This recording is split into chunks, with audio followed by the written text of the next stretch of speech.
পার্বত্য জেলায় বিক্ষুব্ধ যুগ্ম ছাত্র জনতার ডাকে পালিত হয়েছে ৭২ ঘন্টার অবরোধ কর্মসূচি।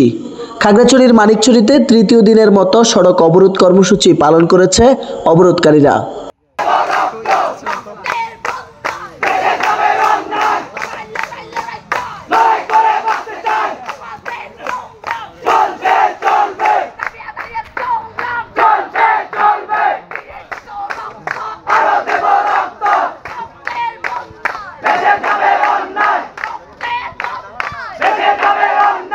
সোমবার সকালে খাগড়াছড়ি চট্টগ্রাম সড়কের জামতল গবামারা ও বেলা ১১টা থেকে দুপুর ১টা পর্যন্ত উপজেলা সদরের মানিকছড়ি গিরিমতি সরকারি ডিগ্রি কলেজের সামনে টায়ার জ্বালিয়ে অবরোধ কর্মসূচি পালন করে বিক্ষুব্ধ যুগ্ম ছাত্র জনতা।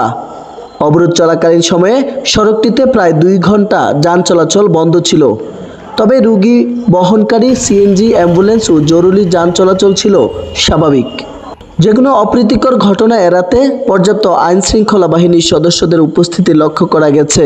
অবরোধের এক পর্যায়ে মানিকছড়ি থানার ওসি মোহাম্মদ ইকবাল উদ্দিনের হস্তক্ষেপে তারা সড়ক অবরোধ কর্মসূচি বন্ধ করে চলে যায়।